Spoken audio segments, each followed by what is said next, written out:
it's more than just bank accounts, numbers. It's about freedom, it's about choices, and it's about like security. We are secure, we understand that we have the capacity to want to do things that we desire.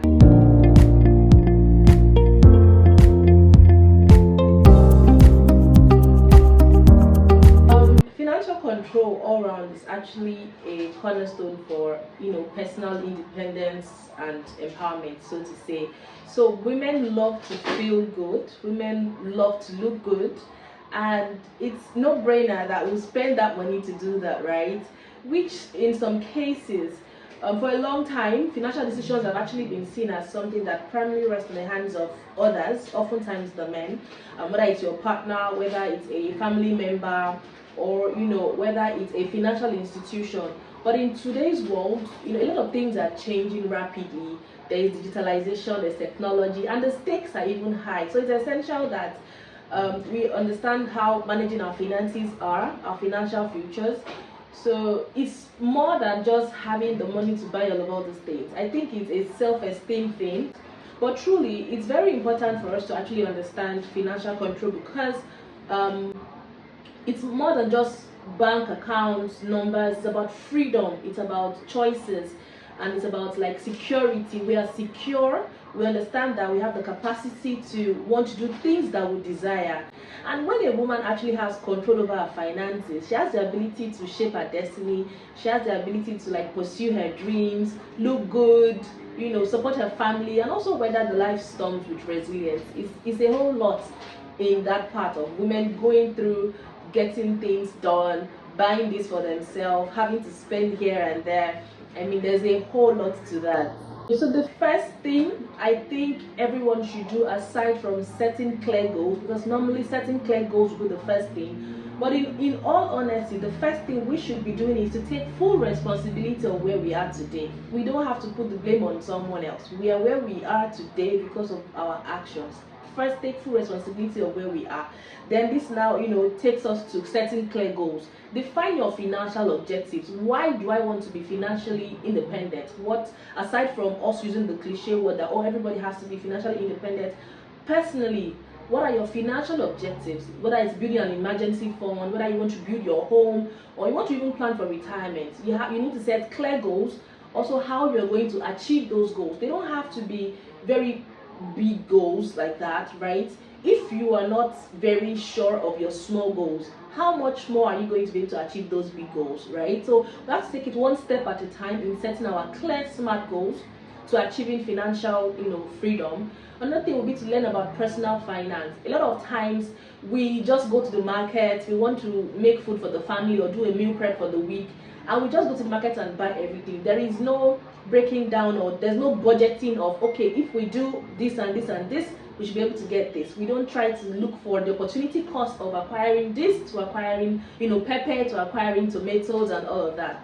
So we need to learn about personal finance, equip ourselves with knowledge about budgeting, about saving, about investment, about debt management, through books, workshops, online resources. And then there are amazing investment platforms that you can, leverage on. You can do your government bonds, you can do mutual funds, and all those things, right? So we need to get personal finance knowledge. We need to equip ourselves with knowledge, and also create and stick with a budget. I mean, this has been a great help for me in my marriage, because I'm able to track my income personally and also align it with the support of household. What are my expenses like? Where is my black purse going to? So I have a black purse. My black purse is where I take funding to help family members, support someone here, support someone there, without having to do so much expenditure on my own personal savings, right? So I'm able to track my income and expenses to understand my spending habits and also prioritize my savings. Yes, you can start investing early. It's not too late to start investing, and then build multiple income streams. One of the things we do at my company, aside from our food production, would now be having to serve people in diaspora with different food contract services. So we are building multiple income streams. Oh, you could do the digital side hustles. Now everybody can be home and be earning dollars, thousands, millions, right? And explore side hustles, entrepreneurship, freelance work, all of that, and seek financial advice. Yes, don't spend all your time going through TikTok without looking to get knowledge on how you can improve yourself financially. We need to actually know is to stop the bleeding and stop self-esteem spending, right? We need to like have that out of our head. Are we buying these things to please people or to make ourselves actually feel good and look good? So if we're focusing on self-esteem spending, we are focusing on things that please the outward part of our bodies, the other people. Why not us? So either you are buying 4 clothes at this amount or you're buying thrift in large quantity, you should look at why you are buying those things. Look at your budget. Can you afford it? What is the depreciation cost of those bags you are buying? If you are buying tons of bags that are of bad quality, what is the depreciation cost of each of those bags? Will those bags last you for the next 2-3 years before you buy another one? Compared to the person that is buying high quality bags that they can always, use the bag for year on year, right, without issue. So this is a thing of financial capabilities, and then also self-esteem spend. So understand what is the right motive for your spend or your wear. Is it to look good for yourself, internally feel happy that you look good, you're happy, or you want to pepper them, quote and unquote? So your purse will tell you what you should do. And if your plan is to pepper them in 2025, be ready to spend more money and get good things. I mean, both of them, I don't know, for me, I would rather have high quality items, high quality pieces that I can wear time on time, and maybe buy Nigeria, use our own local materials, our lovely Ankara dresses, and just sew something nice for myself, right? So I mean, it's a variable, whichever one works for anyone. I mean, so it's a thing of the mindset, like you said. How they can break free from that mindset is understanding that, according to statistics, men die earlier than women. So that man might not be there to the end of time. I am not the one that say that. It's according to statistics, right? And you don't know that man will not be there all the time. But then look at the bright side. How about you're able to support your partner in anything, any projects, no matter how little your support and contribution is? How about you're able to impact the lives of people in your community through job creation? I mean, it's a wide range of opportunities.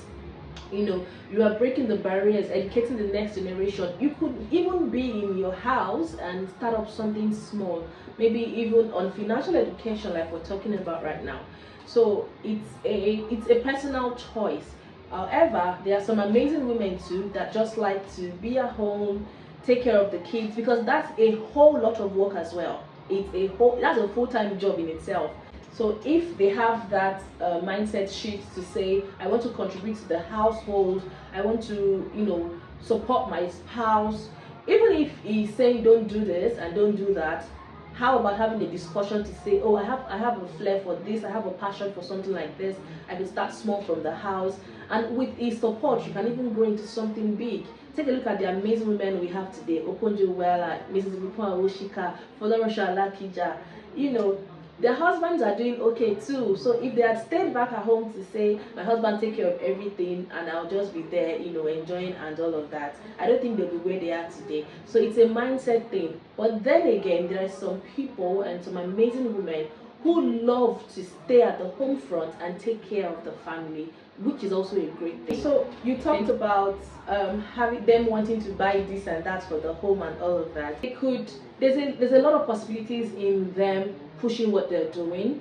For example, having a plan for the rainy days, having a savings set aside, or even part of the fund that has been allocated for household spending, how they're able to manage that fund and allocate it to important areas. One of the messages that has been passed across in this show is the 50-30 savings system, where they're able to allocate 50% of their income here, 30% here, 20% here. If that can also be applied to the home front, trust me, a whole lot of things will go good.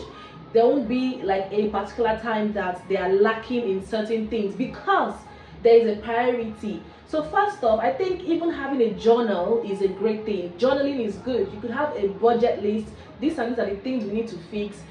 Hide your credit card. So for me, if I'm going out, trust me, I see those amazing non-stick cookware, all those very nice blenders that I would really want to buy. But then I ask myself, is this in my budget for this month? Right? Do I have the capacity at the moment? Can this be moved forward to the next month? These are things we discuss. These are plans that will be made. No impulsive spending. It should be at the back of our minds that no, this 2025, or as a woman, we are not doing impulsive spending. We're not buying based off we love this thing right now, we have to get it right now. We are buying based on this is what has been budgeted for the month, this is our plans for the month. We can then move the wants into the next budget. If we think about how people start saving finances, you will see that a whole lot of people even tend to dip into their savings faster than when they're supposed to draw out that savings, just because they want to satisfy their wants and not their needs. Having that savings plan that you guys already discussed, the 50-30-20 rule, where they're able to allocate 50% of their savings for the needs, 30% for wants like your entertainment, your shopping, that very nice blender or juicer, and then 20% for your savings. No matter how little that is, no matter how little that amount is. Regarding debt, good debt here to me simply means taking debt that can be used to raise more money, or that can be leveraged upon to increase your income, or to match up or meet up with a supply. I'm in the food processing space. If I take a loan, for example, say 10 million naira, right, and the interest on that loan is about, say, 12%, right, that money, I'm using it to acquire crop produce from my farmers. I'm not using that money to buy Ashwebi. I'm not using that money to buy the latest Birkin bag. I'm not using that money to buy Christian Dior. So I'm utilizing that funds for the good of my business, which I know that with marketing efforts, I can push out my products, make my profits, remove their interest plus the money borrowed, and refund it. The bad debt here will borrowing money and just using the money for what is not meant to be used for, or using the money for what does not generate capital, or what does not bring value to you. Then you now start struggling to pay back the loan. Then they start texting all your family members on the app that says Tamara is owing money, pay back, or we are going to post her picture on Facebook. Those are things we don't like. So bad debt actually are debts that do not add value, that do not bring economic value to you after use and all of that. You don't use the money for what is resourceful. So regarding the good debt, you can get loan to use to grow your business.